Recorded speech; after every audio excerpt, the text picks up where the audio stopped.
Please give an energetic and warm welcome to the one and only Roshni Mukherjee ji.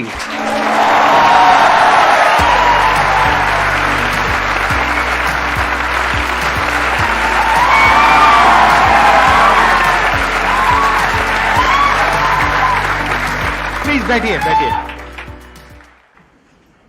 I'm falling short of words to express that feeling कि कितने सालों से मतलब आपको देखते हैं वीडियोस में and you know motivating so many people and I could feel that aura while I was on the backstage.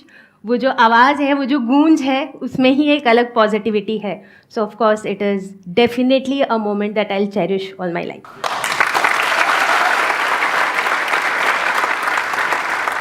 ये टीचिंग लाइन में आप क्यों आए और कैसे आए? अगर ये कहानी मैं शुरू करूँ तो मैं अपने बचपन में चली जाऊँगी. तो मुझे ऐसा लगता है जब मैं बहुत छोटी एज में 5-6 साल की एज में हम अक्सर ही घर पे वो टीचर स्टूडेंट वाला गेम खेलते हैं, राइट. तो वो कई बच्चों को पसंद आता है खेलना, वो बोर्ड लगा करके टीचर बन के. एग्जैक्टली. इनफैक्ट जब मैं अपने स्कूल में थी, मे बी अराउंड क्लास 6-7 में जब मैं थी, तभी भी मुझे जैसे बहुत बार ऐसा होता था कि जो मेरे से एक क्लास जूनियर हैं उनको चीज़ें समझाना बड़ा अच्छा लगता था और जिनको मैं समझाती थी वो भी बड़ा अप्रिशिएट करते थे कि हाँ दीदी अच्छा समझ में आया टाइप्स. जब मैंने अपनी पढ़ाई ख़त्म की यहाँ पर, उसके बाद मेरी प्लेसमेंट हो गई तो मैं आईटी इंडस्ट्री में जॉब करने लगी. मैं विप्रो में काम की हुई हूँ, फिर मैं HP ह्यूलेट पकार्ड में मैंने जॉब किया है एज अ क्वालिटी एनालिस्ट. मैं वहाँ पे अच्छा कर रही थी बट डीप डाउन ना मैं पढ़ाना ही चाहती थी. ठीक है, तो मैं सोची कि क्या करूँ.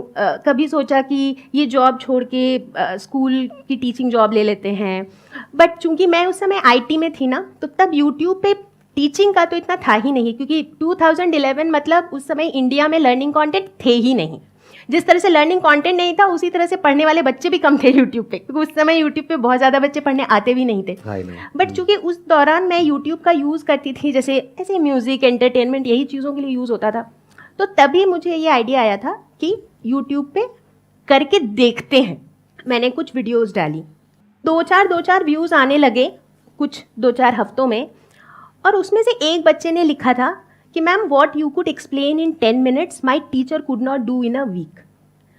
उसने क्या सोच के लिखा था उसको तो मैं जानती भी नहीं हूँ, बट वो जो कमेंट था ना, उस कमेंट से मुझे ऐसा लगा कि मतलब कोई ऐसी चीज़ जो सिर्फ मैं अपने पैशन के लिए कर रही थी, शायद वो सच में किसी और को उधर बेनिफिट कर रही है. मतलब आप मानोगे नहीं कि उस दिन ना मतलब मैं ऑलमोस्ट खुशी से कूद रही थी कि मतलब किसी को इतना अच्छा लगा. Very honestly speaking, that is when I very strongly decided that I wanted to build a free education platform. तो ये बात है 2011 की ही, और उस समय मैं ऑलरेडी थोड़े वीडियोस बनाना शुरू कर चुकी थी और साथ साथ में आप अपनी जॉब भी कर रहे थे. हाँ, साथ में मैं जॉब कर रही थी. तो मैं सुबह 4 बजे उठती थी वीडियोस बनाने के लिए.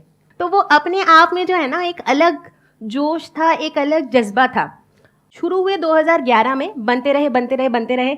2014 में मैंने डिसाइड किया कि मुझे जॉब छोड़नी है, मुझे फुल टाइम करना है ताकि मैं और ज़्यादा बना सकूं. तो इस तरीके से जो है ना मेरा कंटेंट बनता गया. उसके बाद क्या हुआ कि चूंकि मेरे पास वो पूरा कंटेंट था, एक तरीके से आप कह लो कि वो पूरा पैकेज था and it was all available free of cost. So धीरे धीरे करके जैसे नेशनल डिजिटल लाइब्रेरी, CBSE, ये सारे अप्रोच करने लगे कि हमारे लर्निंग प्लेटफॉर्म में हम आपके कंटेंट यूज़ कर लें क्या. फिर धीरे धीरे करके बहुत सारे NGOs अप्रोच करने लगे कि हम अपने NGOs में आपके कंटेंट यूज़ कर लें क्या.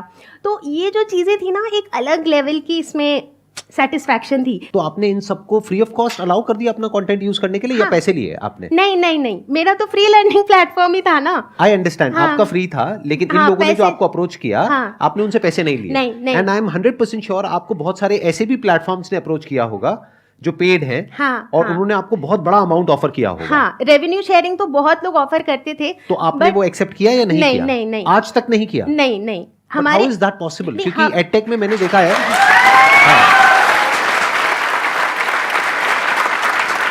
मैं आपको एक प्रैक्टिकल बात बता रहा हूं, because I am aware of कि कहां पर क्या चल रहा है, किसने किसको एक्वायर किया, किसको कितनी फंडिंग मिली. और आपने मेरे भी इसमें शो में आपने देखा है, जो गेस्ट आए हैं वो बताते हैं कि उनको कितना पैसा मिलता है और कितना बड़ा बड़ा अमाउंट मिलता है.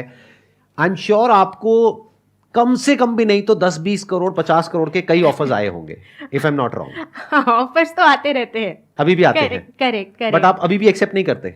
नहीं, क्योंकि मुझे पता है कि मुझे क्या करना है. मैंने बताया ना कि वो जो थॉट थी ना सर, कि मुझे फ्री लर्निंग प्लेटफॉर्म बनाना है, वो थॉट इतनी स्ट्रांग थी कि उस बात को 11 साल हो गए हैं, बट उस थॉट की स्ट्रेंथ अभी भी उतनी ही है।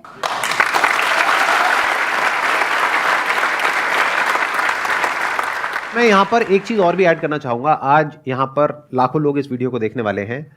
क्या आप ये कॉन्फिडेंस से कह सकते हैं कि फ्यूचर में भी अगर इस तरह के ऑफर्स आपके पास में आएंगे तो आप एक्सेप्ट नहीं करेंगे, इसको फ्री रखेंगे? या अगर कोई बहुत बड़ा ऑफर आया, मानो 10-20 करोड़ का है, 100 करोड़ का, तो आप कहोगे चलो जाने दो, क्या है, कंटेंट ही तो है, क्या फर्क पड़ता है?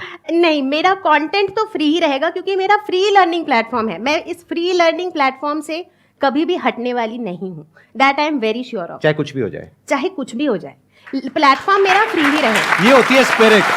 Let's give a big round of applause for her.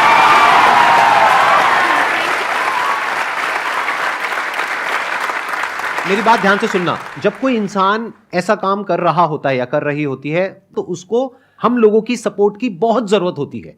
तो we should all appreciate such a person जो इतना सेल्फलेसली एक काम को कर रही है। बहुत बड़ी बात है। जहां पर के एडटेक स्पेस में क्या हो रहा है आप शायद सपने में भी नहीं सोच सकते हो कि लोग कितना कितना पैसा कमा रहे हैं। वहां पर ये चाहे तो कितना भी कमा सकते हैं। 2 मिलियन सब्सक्राइबर्स कम नहीं होते हैं और 2011 से कर रही हैं और कंटेंट पूरा है इनके पास में। हजारों वीडियोस हैं। आई थिंक आपकी 6-7 हजार वीडियोस हैं। हाँ। अगर ये अपना कंटेंट एज इट इज उठा करके किसी प्लेटफॉर्म को दे दें आज, तो I am sure you will be able to get a very good amount. But आप कह रहे हैं कि सिर्फ आज नहीं, फ्यूचर में भी मैं ऐसा नहीं करूंगी। हाँ, ऐसा तो मैं नहीं करूंगी। वो तो मैं बिल्कुल श्योर हूँ कि ऐसा कुछ भी कभी भी नहीं होगा। ये फ्री लर्निंग प्लेटफॉर्म ही रहेगा। तो बेसिकली अभी तक की जो स्टोरी थी ना, ये तो बस ये स्टोरी थी कि हाउ आई स्टार्टेड और कैसे ये प्लेटफॉर्म बना। आई एम सॉरी, मैं आपको बीच में इंटरप्ट कर रहा हूँ। बिल्कुल। क्या आप इसके साथ साथ में कुछ कोर्सेज भी सेल कर रहे हैं? नहीं, कोर्सेज भी सेल नहीं कर रहे हैं? नहीं। तो आपका रेवेन्यू मॉडल क्या है? सिर्फ जो एडसेंस से आता है वो और थोड़ा बहुत स्पॉन्सरशिप? हाँ, राइट।